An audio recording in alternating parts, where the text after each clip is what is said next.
आपका स्वागत है मेरे इस वीडियो में। हम पिछले वीडियो से इस वीडियो को आगे लेके चल रहे हैं। पिछला वीडियो क्या हो अगर भगवान आपके सामने हो, क्या बात करेंगे आप भगवान से। इसी क्रम में ये दूसरा वीडियो है। इस वीडियो को समझने के लिए प्लीज़ पहला वीडियो जरूर देखें अगर आपने नहीं देखा हो, तभी आप इस वीडियो को कनेक्ट कर पाएंगे, समझ पाएंगे, जो मैं कहना चाह रहा हूँ वो उसी रूप में ले पाएंगे जिस रूप में मैं कहना चाह रहा हूँ।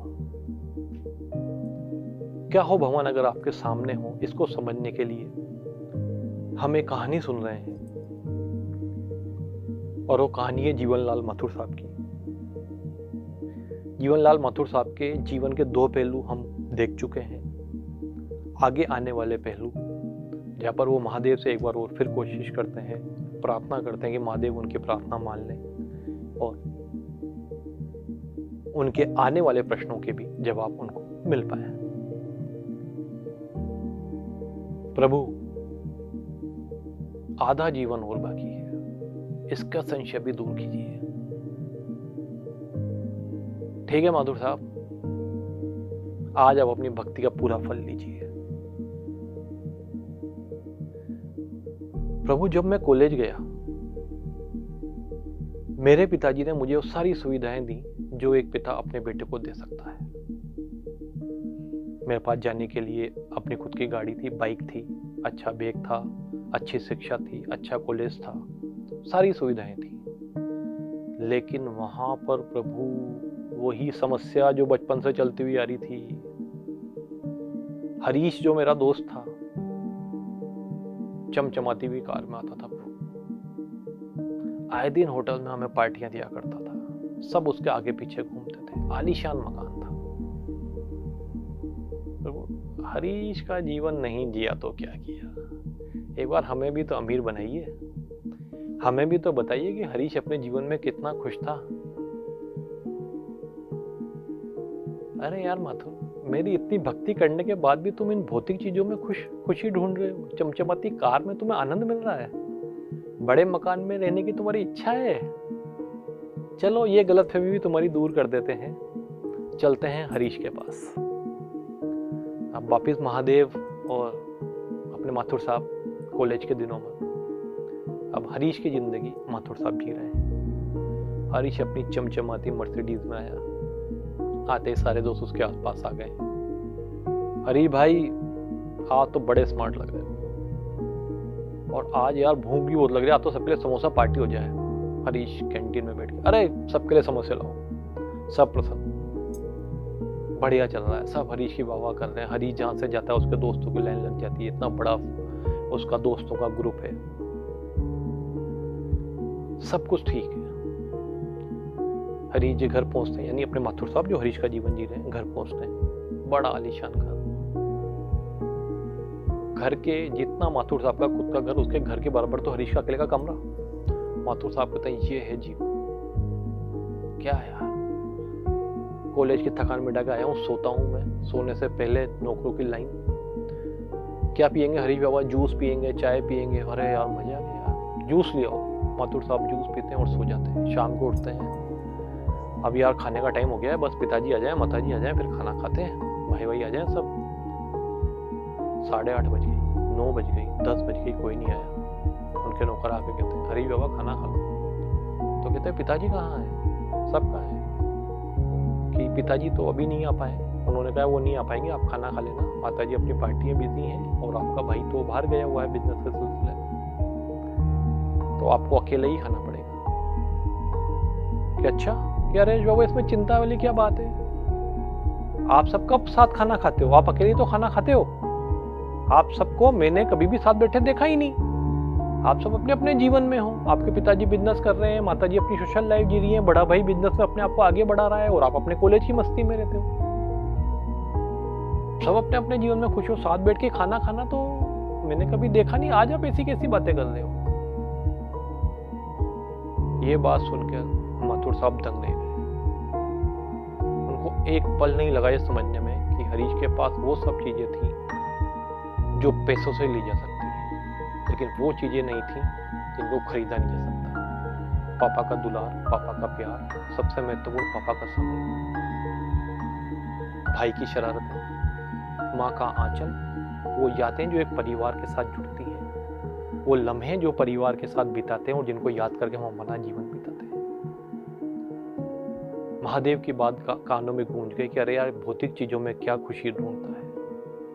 जो पैसों से खरीदी जा सकती है वो कोई भी खरीद सकता है। जीना तो उसको है जो इसके परे है। माथुर साहब को लगने लग गया था कि यार गलती हो गई, महादेव सही कह रहे थे यार, महादेव चलें वापस वही आईसीयू का रूम। महादेव, माथुर साहब, देख भाई माथुर, बहुत टाइम हो गया, मैं भी बिजी आदमी हूँ, बहुत सारे काम रहते हैं, चले। प्रभु इच्छा तो मेरी भी चलने की, लेकिन एक लास्ट रह गया है। अगर वो लास्ट भी हो जाए तो सारे संशय खत्म हो जाएंगे, तो मुझे मोक्ष मिल जाएगा। कि चल यार, ये भी सही, लास्ट बता तेरा। प्रभु, नौकरी में मेरे बॉस क्या ठाठ थे। मेरे केबिन से 3 गुना तो उनका केबिन था। सब कितनी इज्जत करते थे, और सैलरी 3 गुना सैलरी। काम कुछ है नहीं, जो भी काम किया, माथुर तू ये कर लेना, तू वो कर लेना, वर्मा तू ये कर लेना, शर्मा तू वो कर लेना।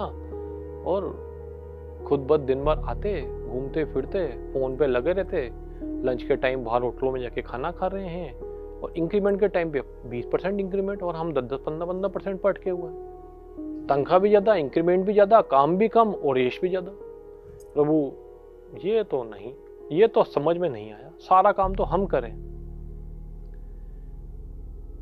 माथुर देख, अगर मैं तुझे समझाऊंगा ना तो तुझे समझ में आएगा नहीं। अपन चलते हैं तेरे बॉस के जीवन में और जी के आते हैं एक दिन तेरे बॉस का भी, तो ये तसल्ली भी करो। बॉस का जीवन चालू होता है साहब। उसका पहला फोन कंपनी के सीईओ का।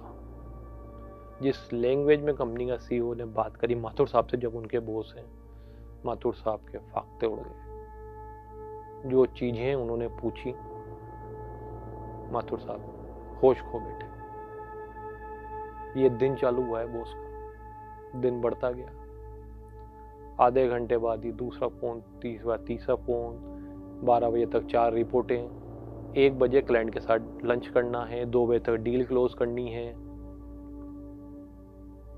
दिन भर परेशान, और एक गलती की संभावना नहीं, क्योंकि एक गलती करोड़ों का नुकसान कर सकती है।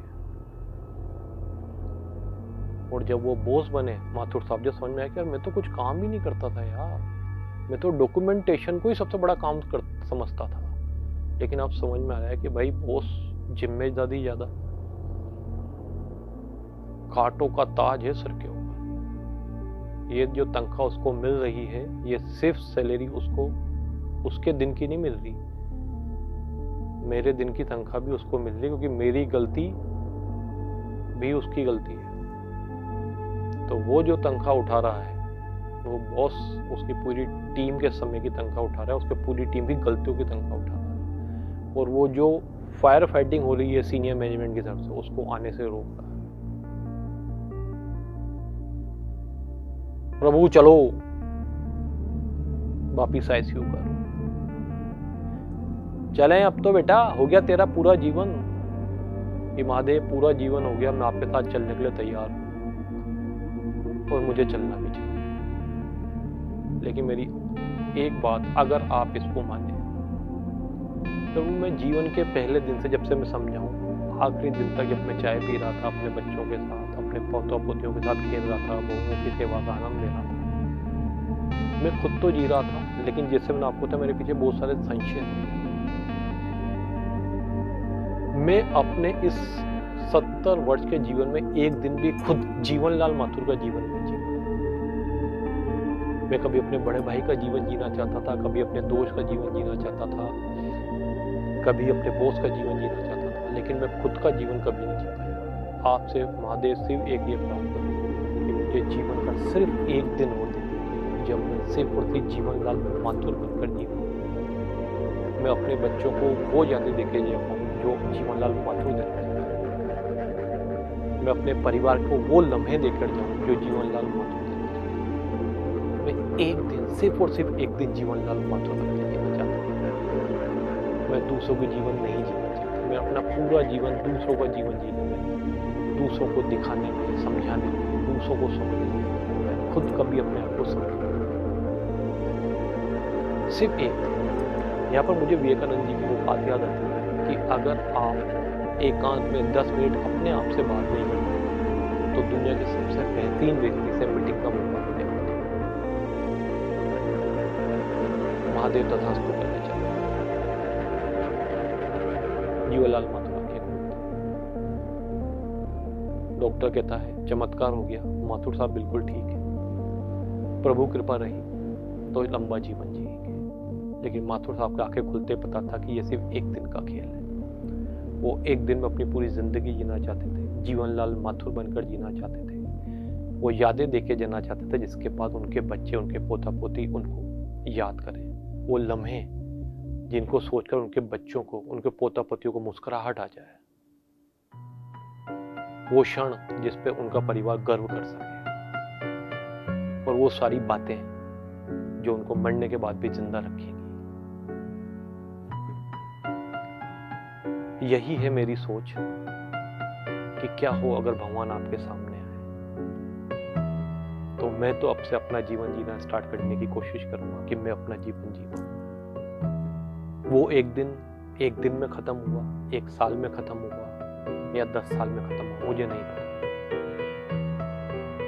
वो शायद माथुर साहब को और शायद महादेव को ही पता होगा। लेकिन इस वार्तालाप के जरिए जो बात वो हम सब लोग तक पहुंचाना चाहते थे वो शायद बात पहुंच गई है।